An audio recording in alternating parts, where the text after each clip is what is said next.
Initiation இதுக்கு போயிட்டு பிற்பாடு தான் பசங்களுக்கு தெரிய வந்துச்சு நான் வந்து சாமியாரை இது போயிட்டேன்னு. 2001 மே மாதம் சாமியார் ஆகிட்டு 2001 நான் செப்டம்பர் மாதமே ஜாம்பியாக்கு போயிட்டேன்.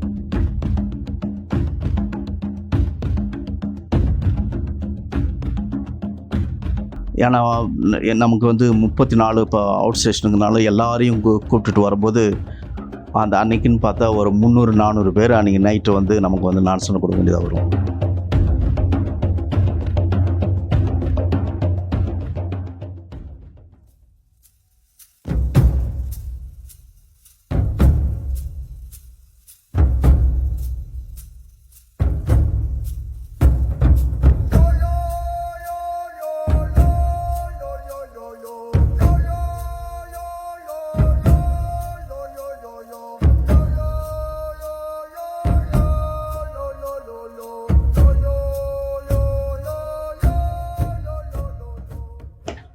அன்பு உள்ளங்களே, இதுதான் எஸ்எம்ஏ ஹவுஸ். இங்கே தான் நாங்கள் நேற்று நைட்டு தங்கியிருந்தோம். இப்போ வந்து ஒரு 2 பங்குக்கு போக போகிறோம். அங்கே இருக்க ஃபாதர்ஸ் கிட்ட நம்ம பேட்டி எடுக்க போகிறோம். கொஞ்சம் சுவாரஸ்யமாக இருக்குன்னு தான் நினைக்கிறேன். ஃபாதர் சிஜி ஆண்டனி அவர் தான் எங்களை கூட்டிகிட்டு போக போகிறாரு. அவரோட நாங்கள் பயணம் பண்ணிருக்கோம். வாங்க கூட போகலாம். அங்கே இருக்கிற மக்கள் இப்படிலாம் இருக்கிறாங்க, இப்படிலாம் பணி செஞ்சுட்டு இருக்கிறாரு ஃபாதர்ஸ் அப்படின்னு சொல்லி கேட்டு தெரிஞ்சுக்கோம். சொல்லுங்களா?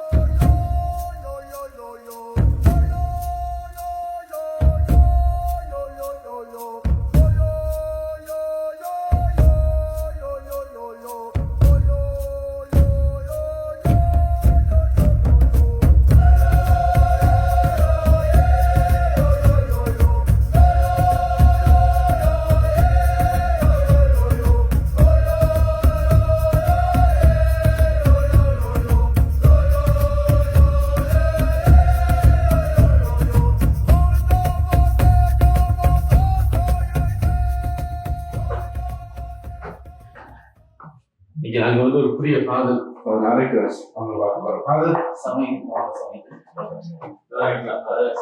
இந்தியாவில் உங்களை பார்க்க ரொம்ப சந்தோஷமா இருக்கு. ஒரு தமிழ் பிரிஸ்ட் ஃபாதர் வந்து ஆரைக்கராஜ் எஸ்எம்ஏ பிரிஸ்ட். ஃபாதர் வந்து நிறைய ஆண்டுகள் பணி செஞ்சிருக்கிறாரு. வாங்க ஃபாதர் நம்ம எல்லாம் கேட்டு தெரிஞ்சுக்குவோம்.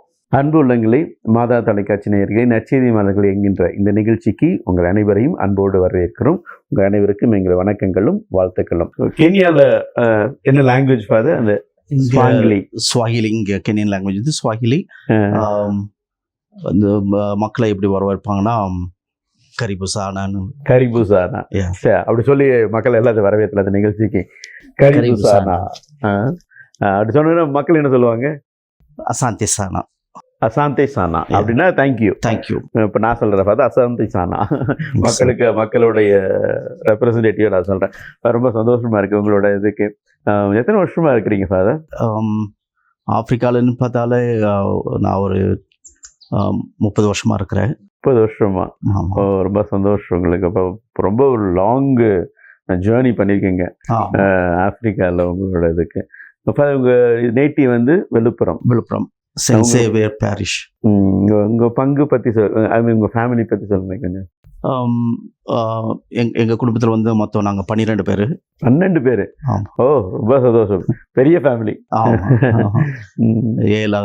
7 பெண்கள், 5 ஆண்கள். எங்கள் ஃபேமிலியில் நான் தான் கடைசி குழந்தை. பெஞ்சமின். எல்லாம் குடும்பத்துலையும் பார்த்தா கடைசி பிள்ளை தான் நிறைய பேர் சாமியார் ஆக்குவாங்க. அந்த பேர் பெஞ்சமின். அப்போ ரொம்ப பாசமாக இருந்திருப்பாங்க மற்ற 11 பேர் இல்லைங்களா? ஆமாம், கடைக்குட்டி அப்படின்னால. சரிங்க. அதே போல் அப்பா அம்மாவுடைய ஒரு வேண்டுதல், இந்த 12 குழந்தைகள் யாராவது ஒருத்தர் இது கடவுள் கொடுக்கணும்னு. ஓ, சரிங்க. நான் வந்து ஆன்சர் பண்ணிட்டு கடவுளுடைய காலுக்கு. ஓகே. 11 பேர்லாம் ரொம்ப நல்லா செட்டில் ஆகிட்டாங்க. எல்லாரும் ஒரு 4 பேர் மேரிட் ஆகிட்டுருக்காங்க. இன்னும் ஒரு 3 பேர் வீட்டில் இருக்காங்க. ஓகே, அப்பா அம்மா வீட்டில். ஓ, சரி. ரொம்ப சந்தோஷம். அப்பா என்ன ஒர்க் ஃபாதர் அங்கே? அப்போ வந்து ரயில்வேல ஃபர்ஸ்ட் வந்து மிலிட்டரியில் வேலை செஞ்சார். அதுக்கப்புறம் ரயில்வேல வேலை செஞ்சு ரிட்டையர் ஆகிட்டு நான் இப்போ அவர் தவறிட்டார் அவர். ஓ, சரி. அம்மாவும் ஹவுஸ் ஒய்ஃப் இருந்தாங்க. ஆனால் அவங்களும் இறந்துட்டாங்க. ஓகே. ஃபாதர் உங்களுக்கு எப்படி ஒகேஷன் கிடைச்சிச்சு சாமியார் ஆகணுங்கிறது? எங்கள் சபையிலேருந்து ஒரு ஐரிஷ் ஃபாதர் வந்து நம்ம எங்கள் பங்குக்கு வந்தார், விழுப்புரத்துக்கு வந்தார். அதே போல் எல்லா ஸ்கூலுக்கெல்லாம் போயிட்டு ஒகேஷன் பார்க்கணும்னு சொல்லிட்டு ஆர்வத்தோடு வந்தார். அப்போ என்னுடைய பங்கு சாமி மெல்கி சதிக் அவரும் 2 பேரும் இது ஃப்ரான்ஸில் படிச்சுட்டு இருந்திருக்காங்க. அது உங்கள் பங்கு சாமியாரும் இவரும் பேட் கெலி அவரும். அந்த மூலிமா அவருக்கு கான்டாக்ட் வந்து எங்கள் பங்குல வந்து தங்கி பசங்களாம் வந்து ரெக்ரூட் பண்ணாங்க. அதில் என்ன வந்து ஃபாதர் அனுப்பிச்சு விட்டாப்புல. நாங்கள் மொத்தம் 4 பேர் போனோம். கடைசியில் பார்த்தா நான் தான் கடைசி வரைக்கும் வந்துட்டேன். சாமியார் ஆகிட்டீங்க. இதுக்கு உங்களுக்கு அந்த ஆசை இருந்துச்சுன்னா சின்ன வயசில்? ஆமாம் அது சின்ன வயசுலேருந்தே இந்த ஆல்டர் சர்வஸாக இருந்தது. அப்புறம் வீட்டில் கூட இருக்கும்போது பூசை செய்கிற போல் அந்த அப்போல்லாம் அது வேறு வச்சுட்டு செஞ்சுருங்க இதெல்லாம் அது செய்கிறது. ஸோ அப்புறம் அப்பா அம்மாவுடைய ஒரு ப்ரேயர், ஓகே, அவங்களுடைய எல்லாமே சேர்ந்து தான் அந்த இறை அழுத்தத்துக்கு எனக்கு அந்த ஒரு வாய்ப்பு கிடச்சிச்சு. ஓ சரி சரி சரி, பரவாயில்ல ஃபாதர். உங்கள் ஸ்டடீஸ் எல்லாம்?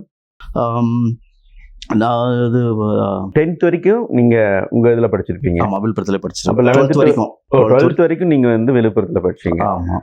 இது ஃபாதர் சாமியார் ஃபாதர்ஸ்க்கு இதுங்களா, சிஸ்டர்ஸ் தான், இல்லை கவர்மெண்ட் ஸ்கூல்? ஓ கவர்மெண்ட் ஸ்கூல். அப்போ நிறைய மற்ற ரிலீஜியன்ஸ் எல்லாம் படிச்சிருப்பாங்க. ஆமாம். நீங்கள் சாமியாரா போகிறேன்னு சொல்லும்போது என்ன சொல்லியிருப்பாங்க? அப்போ வந்து பசங்களுக்கு தெரியாது. அதுக்கப்புறம் இது இனிஷியேஷன் இதுக்கு போயிட்டு பிற்பாடு தான் பசங்களுக்கு தெரிய வந்துச்சு நான் வந்து சாமியாரா இது போயிட்டேன்னு. பசங்களாம் வந்து சொன்னாங்க, ஏன்னா இந்த இதுக்கு போகிறேன், மேலே படிக்கலாமே, உனக்கு தான் நல்லா மேக்ஸ்லாம் நல்லா தெரியுமே, சரிங்க, பிஎஸ்சி மேக்ஸ் எடுத்துருக்கலாமேன்னு சொன்னாங்க. இருந்தாலும் கடவுளுடைய அழைப்பு அப்படின்னு சொல்லிட்டு நானும் விட்டுட்டேன். Super super super. இன்னைக்கு அவங்களோட கான்டாக்ட் இருக்குங்களா? என்னுடைய ஃப்ரெண்ட்ஸ் கான்டாக்ட் இருக்குது. அது 11, 12 கிளாஸ் படிச்சதுக்கு கூட கான்டாக்ட் வச்சிருக்கிட்டீங்க? ஆமாம். இப்போல்லாம் என்ன சொல்லுவாங்க பார்த்தாங்கன்னா? இப்போல்லாம் ரொம்ப ரொம்ப மதிப்பு, சாமி வாங்க சாமி வாங்க அப்படிவாங்க. Oh nice nice nice, really wonderful sir. இப்போ 12th வரைக்கும் நீங்கள் உங்களுடைய இதை படிச்சிங்க. அப்போ 12th அப்புறம் தான் நீங்கள் வந்து ஜாயின் பண்ணீங்க. நோவிஷேட்லாம் ஃபாதர்? இனிஷியேஷன் முடிச்ச பிற்பாடு கர்மாத்தூரில் ஃபிலாசபி பண்ணேன், பிஏ ஃபிலாசபி. சென்னை கர்மாத்தூர் மதுரை அருளானந்த காலேஜில். அதை முடிச்சுட்டு நோவிஷேட்டுக்கு வந்து பிலிப்பைன்ஸ் போயிருந்தேன். அது முடிச்சுட்டு ரீஜென்சின்னு சொல்லுவாங்க நம்ம இதில். அது வந்து டான்சனியாவில் பண்ணேன், ஆஃப்ரிக்காவில். அதான் முதல்ல ரீஜென்சிலே நீங்கள் வந்துட்டீங்க, ஆஃப்ரிக்கா வந்துட்டீங்க. ஓகே, 1996 வந்துட்டேன். அப்புறம் 97 வந்து இங்கே கென்யாவுக்கு வந்தாச்சு தியாலஜி படிக்க. தியாலஜி இங்கே படிச்சிங்க கென்யாவில்? ஓகே. ஆர்டினேஷன் விழுப்புரத்தில் 2001.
நீங்கள் வந்து ஃபாதர் ஆனீங்க 2001. அதுக்கப்புறம் எங்கெங்கெல்லாம் இருந்தீங்க சாமி?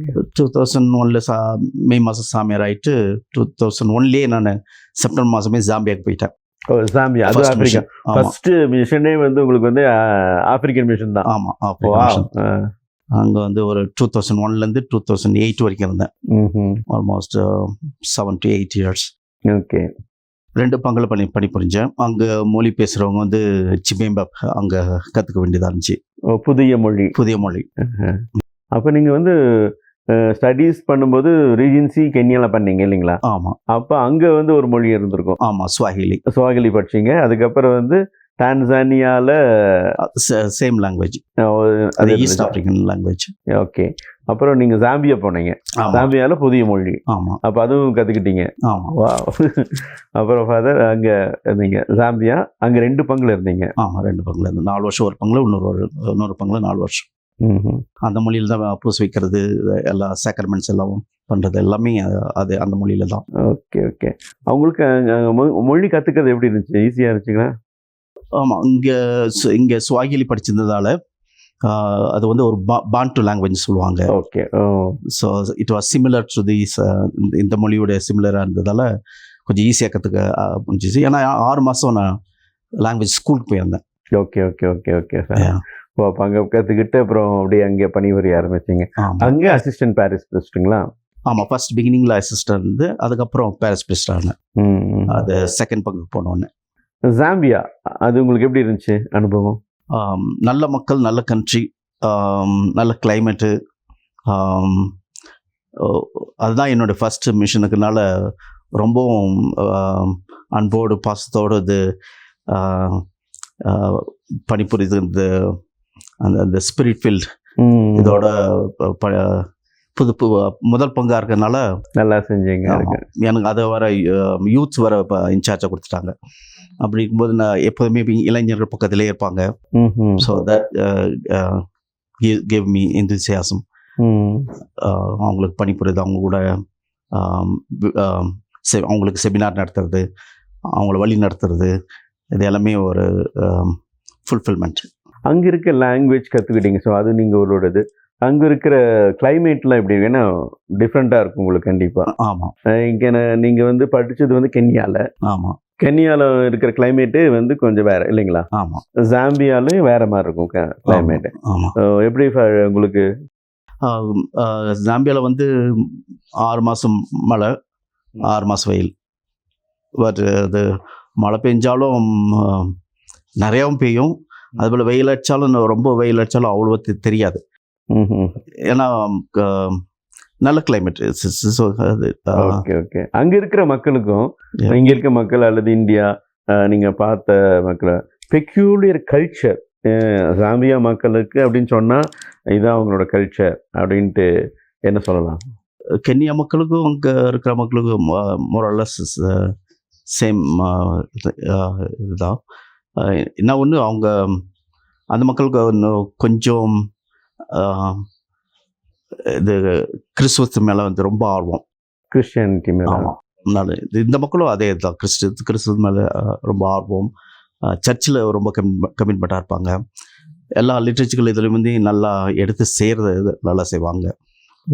ஒவ்வொரு இதுக்கும் ஒவ்வொரு குரூப் இருக்கும். படிக்கிறவங்களுக்கு குவாயருக்கு, ஆல்டர் சர்வீஸ், டான்ஸ் ஆடுறவங்க, ஹார்சர்ஸு அப்படின்னு நிறையா பணிகளில் வந்து ரொம்ப ஈடுபாடாக செய்வாங்க. நம்ம வந்து எதுவும் சொல்ல தேவையில்லை, இதெல்லாம் செய்யணும்னு.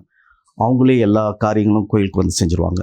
க்ளீன் பண்ணுறது, சுத்தம் பண்ணுறது, ஆல்டர் தயார் பண்ணுறது, அவங்களே வந்து கம்யூனியன் ஹெல்ப்பராக இருக்கிறது, ரீடராக இருக்கிறது, ப்ரீச்சராக இருக்கிறது, பார்ட்டிசிபேஷன் இந்த சர்ச் ஆக்டிவிட்டியில் வந்து ரொம்ப ஈடுபாடாக இருப்பாங்க. இங்கே எல்லா ஆப்ரிக்கன் கண்ட்ரீஸில் அது உண்டு. இங்கேயும் அப்படிதான் நல்லா ஆக்டிவாக இருப்பாங்க இல்லைங்களா? Okay okay. அதே போல் புதுசு முடிஞ்சவன உடனே போயிட மாட்டாங்க. So they will stay.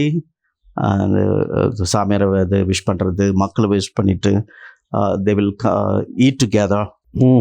And at least ஒரு மணி நேரம், 2 மணி நேரம், 3 மணி நேரம் இருந்துட்டு தான் போவாங்க. மாஸ் முடிச்ச பிறகு கூட இருப்பாங்க, வெயிட் பண்ணுவாங்க. ஆமாம். Okay okay okay. அது ஒரு நல்ல ஒரு கல்ச்சர். நம்ம இதுல எல்லாம் பார்த்தீங்கன்னா ஒரு இதுல எல்லாம் மாசு முடியறதுக்கு முன்னாடி நன்மை வாங்கிட்டு போயிடுவாங்க ஒரு சிலர் எல்லாம். அதுக்குள்ள மாசம் முடிஞ்சு எப்படா முடியும்னு காத்துட்டு இருப்பாங்க. முடிச்சோன்னா டக்குன்னு கிளம்பி போய் அவங்கள பர்ச்சேசிங் அது இதுன்னு பண்ணுவாங்க. பட் இங்க கல்ச்சர்ல வந்து கொஞ்சம் வித்தியாசமானது நீங்க சொன்னது. மாசம் முடிஞ்சாலும் 1 hour or 2 hours இருந்து ஃபாதரை பார்த்துட்டு மக்களெல்லாம் பார்த்துட்டு அவங்களுக்குள்ள ஒரு ஃபேமிலி மாதிரி இல்லைங்களா? ஆமாம். இப்போ ஜாம்பியாவில் நீங்கள் இருந்தீங்க 7 வருஷங்க. ஆமாம், 7 வருஷம் இருந்தீங்க. உங்களுக்கு ரொம்ப பிடிச்ச காரியம், எனக்கு ரொம்ப மன நிறைவாக இருந்துச்சு அங்கே இருந்து அப்படின்னு சொல்லி ஏதாவது ஒரு காரியங்கள்? பங்கு மட்டும் இல்லாமல் இந்த அவுட் ஸ்டேஷன் போகிறது. அங்கே மொத்தம் 34 அவுட் ஸ்டேஷன் இருந்துச்சு. அப்பா கிளை பங்குகள்? ஆமாம், துணை பங்குகள். 34 இருந்துச்சு. ஆமாம். அது வந்து ரொம்ப எல்லாம் சின்ன சின்ன மட் சர்ச்சு தான். அப்போ அந்த பங்குல ஒரு பூசை முடிச்சுட்டு உடனே கிளம்பிடுவோம். போயிட்டு அது அவுட் ஸ்டேஷனில் போயிட்டு பூசை வச்சுட்டு அவங்க கொடுக்குறத அந்த ஒரு சில இப்போ நம்ம ஊர் போல சாப்பாடுலாம் இருக்காது. ஒரு சின்ன உகாலி, ஒரு கீரை, இந்த ஜாம்பியன் டைப் சாப்பாடுங்க. களிபால் இருக்கிறது உகாலி. ஆமாம். ஓகே. அதை உடனே பூசை முடிஞ்ச உடனே கொடுப்பாங்க. உடனே அடுத்த இன்னொரு அவுட் ஸ்டேஷன் போகணும் அப்படின்னு முடிச்சுட்டு வரதுக்குள்ள அன்னைக்கு அந்த ஞாயிற்றுக்கிழமை 4 அவுட் ஸ்டேஷன் போக வேண்டியது வந்துடும். காலையில் கிளம்புனா நம்ம சாயங்காலம் தான் திரும்பி வருவோம். சரி சரிங்க. அது கொஞ்சம் ஒரு மன நிறைவு இருக்கும். சரி, போனோம், பூசை வச்சோம், இறை வார்த்தையை சொன்னோம், மக்களை பார்த்தோம், அவங்களோட பேசணும், அவங்களோட சாப்பிட்டோம். பூசை முடிச்சுட்டு பாவசத்தை கேட்டோம். அவங்களுக்காக அந்த அருட்சாதனைலாம் ரொம்ப அதிகம் இல்லைங்களா? பாவசந்திலாம் வருவாங்க. ஆமாம், எல்லாருமே வருவாங்க. சின்ன குழந்தைலேருந்து பெரியவங்க வரைக்கும் வருவாங்க. பாவசம் செய்யாம நன்மை வாங்க மாட்டாங்க. அது ஒரு தெய்வ பயம். ஆனால் வீக்லி ஒன்ஸ் தான் அவங்களுக்கு மாஸ் கிடைக்கும் இல்லைங்களா? ஆமாம், வீக்லி ஒன்ஸ் கிடைக்கும். ஆனால் போனாலும் பாவசந்தனை பண்ணுவாங்க. ஆமாம், அதுக்கப்புறம் தான் நன்மை வாங்குறது, மாஸ் அட்டன் பண்ணுவாங்க இல்லைங்களா? ஆமாம், அது உங்களுக்கு ரொம்ப பிடிச்ச ஒரு இது இல்லைங்களா? Okay okay. வேற அவங்கக்கிட்ட இருக்கிற ரொம்ப பிடிச்ச காரியம், அதே போல் மனசு ரொம்ப சாட்டிஸ்ஃபேக்ஷனாக இருக்குது. நீங்கள் அழகாக சொன்னீங்க, 34 சப்ஸ்டேஷன்ஸ் இருந்துச்சு. எல்லாத்துக்கும் நான் போய் ஒரு நாளைக்கு காலையில் போனால் நைட்டு தான் வருவோம். அதே போல் வேறு ஏதாவது ரொம்ப பிடிச்ச சாட்டிஸ்ஃபேக்ஷனான காரியங்கள்? ரொம்ப பொறுமையானவங்க, வெரி ஹம்பிள் பீப்புள். நம்ம என்ன சொல்கிறோமோ நம்ம சொல்லுக்கு வந்து எதுவும் தட்ட மாட்டாங்க. நம்ம என்ன சொன்னாலும் சரி அவங்க செய்வாங்க. நம்ம கூட அன்பாக போடுவாங்க, ரொம்ப வெல்கம் பண்ணுவாங்க. நமக்கு ஏதாவது ஒரு இடம் தெரியலன்னா நம்ம கூடயே வந்து அது வரைக்கும் வந்துட்டு நம்மளை விட்டுட்டு அவங்க நடந்து வருவாங்க. அப்படி ஒரு இது ஹெல்பிங் மென்டாலிட்டி அதையும். ஆமாம், ஓகே ஓகே. அன்பான மக்கள். ஏன்னா நீங்கள் அங்கே வேலை செஞ்சீங்களா ஃபாதர்? அந்த 7 வருஷத்தில் சாட்டிஸ்ஃபைடு அப்படின்னு ரொம்ப சந்தோஷமாக இருந்தேன் நான். இந்த அப்படின்னு ஒரு மறக்க முடியாத நிகழ்வுலாம் இருக்கும் இல்லைங்களா உங்களுக்கு? அந்த ஏதாவது மறக்க முடியாத நிகழ்வு? இந்த கிறிஸ்மஸ் டைமில் வந்து இந்த ஈஸ்டர் டைமில் வந்து நான்சனம் கொடுக்கறது, புது நன்மை கொடுக்கறது. ஏன்னா நமக்கு வந்து 34 இப்போ அவுட் ஸ்டேஷனுக்குனால எல்லாரையும் கூப்பிட்டுட்டு வரும்போது அந்த அன்னைக்குன்னு பார்த்தா ஒரு 300-400 பேர் அன்றைக்கி நைட்டு வந்து நமக்கு வந்து நான்சனம் கொடுக்க வேண்டியதாக வரும். 300-400 பேர் ஞானஸ்தானத்துக்கு இருப்பாங்க. ஆமாம், சின்ன குழந்தைங்கலேருந்து பெரியவங்க வரைக்கும். அந்த பூசையே ஒரு 5 மணி நேரம் 6 மணி நேரம் ஆயிரும். ஞானஸ்தானம் மட்டும் ஒரு 300 பேர் அப்படின்னா பயங்கரமா இருக்கும். அப்படியே கொடுத்துட்டே இருப்பீங்க. நமக்கு டயர்டாயிரும். அந்த சின்ன குழந்தை பெரியவங்க வரைக்கும் மனசு பயங்கரமான சந்தோஷமா இருக்கும் இல்லைங்களா? ஆமாம், ஒரு இதுக்காக தான் வந்தோம் இல்லைங்களா? நற்செய்தி அறிவிச்சு ஞானஸ்தானம் கொடுங்கள் அப்படின்னு சொன்ன அந்த ஒரு இதை வந்து ஒரு நிறைவேற்ற அப்படிங்கிற ஒரு பயங்கரமான ஒரு சந்தோஷம். ஆமாம். புது நன்மை அதே மாதிரி அதே போல ஞானஸ்தானம் முடிச்சோம்னா அவங்களுக்கு புது நன்மை கொடுக்குறதும் அதுலயும் ஒரு 200-300 பேர் நிற்பாங்க. இங்க வந்து எப்படி ஃபாதர் ஞானஸ்தானங்கிறது குழந்தைகள் ஞானஸ்தானம் அதிகமா இருக்குமா இல்லை பெரியவங்கள? குழந்தைங்கிறது கம்மியா இருக்கும், பெரியவங்களுக்கு தான் நிறைய இருக்கும். அது வரைக்கும் அவங்க வெயிட் பண்ணுவாங்களா இல்லை? ஆமாம். குழந்தைங்களாம் கொடுக்க மாட்டாங்களா இல்லை எப்படி சொல்றீங்க? இல்லை, அது அந்த இது இன்னும் அவங்களுக்கு ஒன்றும் தெரியல. குழந்தையிலே எடுத்து வந்து ஞானஸ்தானம் கொடுத்துடணும்னு இன்னும் அந்த இது வரல, தெளிவு வரல. நாங்கள் ஒன்றும் சொல்லிட்டு இருக்கிறோம். ஆனால் வந்து அவங்க கொஞ்சம் பெருசான ஒன்று தான் ஞானஸ்தானம் வாங்கணும் ஒரு ஆசை இருக்குது. Okay okay okay. அதே போல் அந்த டிஸ்டன்ஸ் இருக்கிறதுனால அவங்களுக்கு கொஞ்சம் கஷ்டமாக இருக்கு. Okay okay. ஆனால் நீங்கள் யூஸ்வலாக சப்ஸ்டேஷன் எல்லாம் கொடுக்க மாட்டீங்க ஞானஸ்தானம்? அதுவும் கொடுப்போம். ஆனால் மெயின் வந்து ஈஸ்டர் சண்டே இல்லைங்களா? ஈஸ்டருக்கு ஞானஸ்தானம் கொடுப்பேன். அது ஒரு 300 பேருங்கும்போது எங்களுக்கே யோசிச்சா அப்படியே எல்லாரும் ஒயிட் ட்ரெஸ் போட்டு ஒரு 300 பேர் வந்து நின்று நீங்கள் ஞானஸ்தானம் கொடுக்கும்போது அது ஒரு பெரிய செரிமனி, ஒரு மகிழ்ச்சி, ரொம்ப சந்தோஷமான ஒரு இதாக இருக்கும் கண்டிப்பாக. அதுபோல் அவங்களுடைய இன்ஸ்ட்ரக்ஷன் வந்து 3 இயர்ஸ் இன்ஸ்ட்ரக்ஷன்ஸ் அவங்க சொல்லி கொடுப்பீங்க. ஆமாம், 3 வருஷம் படித்தாதான் ஞானஸ்தானம், புது நன்மை, உறுதி பூசல் எல்லாமே 1 மாதத்துல முடிஞ்சிடாது. அதனால் அந்த அட்டெண்டன்ஸ்லாம் எடுத்து அந்த இதெல்லாம் காலம் எடுத்து அவங்களுக்கு வந்து சொல்லி கொடுத்து முடிக்கிறதுக்கு, அதனால தான் அவ்வளோ பேர் கடைசியில் ஞானஸ்தானம் வாங்க. 3 வருஷம் அந்த கோர்ஸ் படிக்கணும். ஆமாம், ஒரு புதிய ஒரு இதுதான். ஏன்னா சொல்லியிருக்காங்க நிறைய பேரும். ஆனால் இங்கே வந்து நான் பார்க்கும்போது அந்த நீங்கள் சொல்லும்போது சில 3 வருஷம் ஞானஸ்தானத்துக்குனாலும் புதுநன்மைக்குனாலும் படிச்சுட்டு அதுக்கப்புறம் தான் வரணும் அப்படிங்கிறது மிகப்பெரிய ஒரு, அதுக்குன்னு ஒரு சிலபஸ்லாம் வச்சுருப்பீங்க. ஆமாம் ஆமாம். அட்டுவாய் பான்ஸ், அட்டுவாய் பீலி, அட்டுவாய் டாப்னு 3 கிளாஸஸ் இருக்கும். அது வந்து என்ன கிளாஸ் 1, கிளாஸ் 2, கிளாஸ் 3 போல். அன்பான நேயர்களே, நேரம் போகிறது தெரியல, நிறைய சொல்லிட்டு இருந்தார் கடன்ட்டு. நிறைய எக்ஸ்பீரியன்ஸ், 24 வருஷம் ஆப்பிரிக்காவில் ஒர்க் பண்ணியது, கடகடன்னு நிறைய சொல்லிட்டு இருந்தார். டைம் ஆகிட்டுருக்கு. அதனால் அடுத்த வாரம் மீண்டும் ஃபாதர்கிட்ட நிறைய காரியங்களை கேட்டு தெரிஞ்சுக்கொள்வோம். அதுவரை உங்களை வந்து விடைபெறுகிறோம். நன்றி, வணக்கம்.